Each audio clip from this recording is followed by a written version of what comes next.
semua. Dan Bandung, Langitmu bukan cuma urusan. Katanya mau bergabung dengan Persib, Pak. Insya Allah. Targetnya apa, Pak, untuk Persib, Pak? Oh ya, target kita harus mencari dulu. Persib untuk tahun sekarang itu sepertinya mereka calon juara lagi ya di hat-trick itu. Insya Allah dengan racikan Bojan Hodak itu, saya tahu Bojan Hodak ya, skuad kedalaman Persib itu sangat mumpuni sekali ya. Maksudnya untuk kayaknya hanya beberapa step lagi Bojan akan mencetak hat-trick untuk Persib. Saya sudah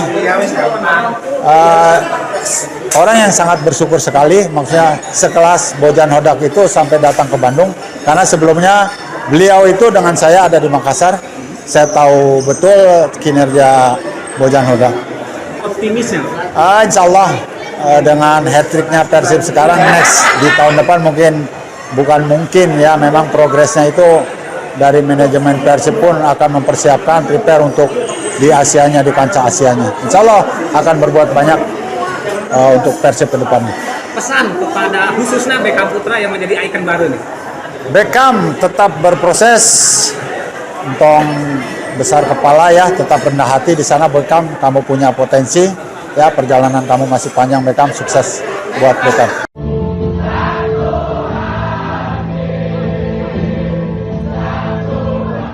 Bola diberikan kepada Angga Sinaro bersama dengan Umbulasi.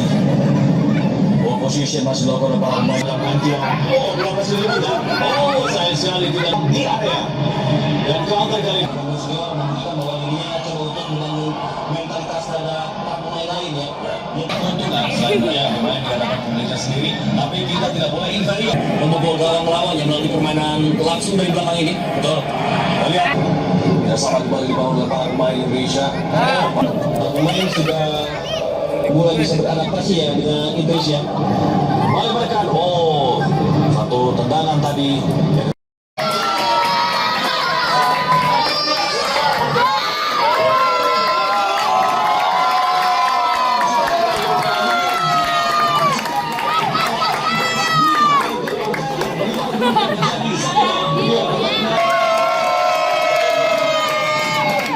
Juga disiplin para pemain, betul, di mana skuad yang dimiliki oleh Thailand di Ratchaburi ini adalah gimnasium yang mampu menampung 4.000. Bagaimana ia mampu menjadi salah satu pahlawan Indonesia. Baiklah pemirsa, kick off babak yang pertama pertandingan antara Indonesia versus Thailand dalam final. Masih lama ya? Masih. Kalau di TV mah nggak ada itunya tuh, sinyalnya tuh deh. Sinyal nggak ada apa itu. Ini pakai STB? Enggak, udah digital. Oh. Ya. Masalah lawannya berat Thailand, tuan rumah. Iya, soal belum udah pada dibukain. Ya syukur alhamdulillah ya dengan adanya Yogi masuk ke timnas ya. Ya alhamdulillah dengan bangga hati, dengan senang hati. Ya saya senang sebagai keluarga. Ya harapannya ya untuk kedepannya ya lebih sukses lagi. Ya untuk sementara ini ya nggak nyangka juga ya untuk keluarga sendiri ya nggak nyangka. Ya nggak nyangka lah namanya juga. Ya bangga, jadi saya dari orang tuanya udah bangga Yogi masuk futsal sampai masuk final. Futsal tuh waktu SMP. Iya futsal. Pagi SD sih masih itu bola lapangan gede.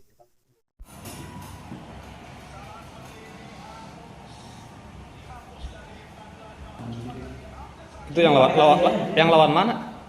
Lawan Vietnam. Emang top ini. Yogi, sliding Gi. Yogi. Iya, bagus Gi. Yogi ya. Kita mulai bahas-bahas dari hasil tadi dulu deh. Mas Doni tanggapain dulu deh soal timnas futsal kita nih. Walaupun tadi katanya lapis kedua, walaupun nggak bisa dibilang lapis kedua juga ya gitu. Tapi bisa sampai ke final. Ya, kalau menurut saya pribadi ya, Ah. ini disebut lapis kedua mungkin kurang excited lah ya. Karena yang gua tahu pemain-pemain ini di liga itu jam terbangnya sangat banyak.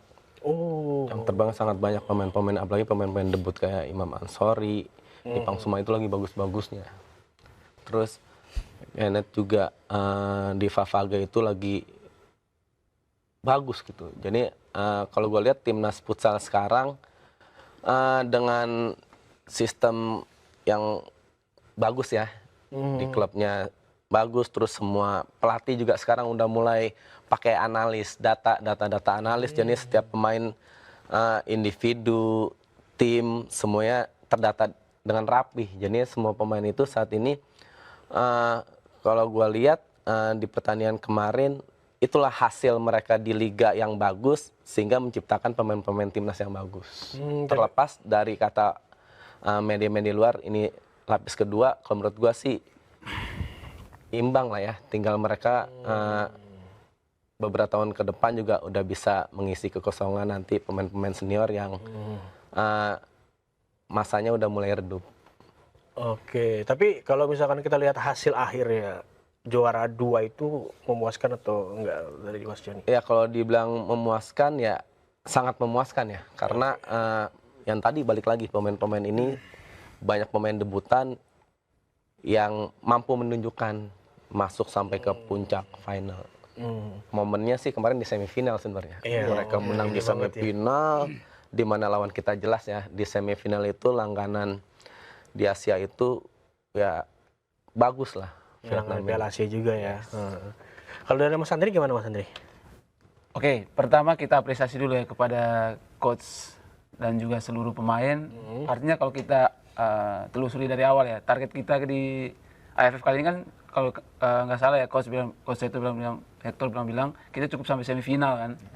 Nah, dengan skuad yang dibawa artinya ini sudah lebih dari cukup lah. Jadi untuk teman-teman di luar sana yang masih mengatakan ya spesialis runner up itu menurut saya perlu direvisi karena kita lihat timnas futsal kita sedang bagus. Menurut saya yang paling penting sekarang adalah habit kita itu ada di sana. Kalau nggak semifinal ya final gitu. Gimana cara maintenance ini sih yang penting menurut saya. Jadi soal apakah kita juara 2 itu mah urusan lain. Yang penting sekarang adalah bagaimana dengan skuad yang ada. Coach Seto pernah bilang kalau kita punya skuad 30 sampai 40 pemain dan kita bisa ibaratnya menjadikan level semifinal ataupun final sebagai tempat di mana kita seharusnya berada. Menurut saya itu yang paling penting. Jadi gimana kita sustain ke depan. Jadi jangan sampai lagi artinya siapapun yang diturunkan lah menurut saya. Karena yang saya lihat sebagai penonton ya, sistemnya coach sektor ini benar-benar terlihat lah. Mau pemain siapa yang diturunkan, paling nanti ada beberapa human error lah yang mungkin pada saat aplikasinya yang kurang. Tapi secara keseluruhan menurut saya, kita sudah di jalan yang benar lah untuk futsal kita ke depan lebih baik. Ini berarti sedang membangun habitat baru bahwa habitat kita itu adalah semifinal dan final. Level kita tuh bukan lagi kualifikasi dan segala macam gitu ya.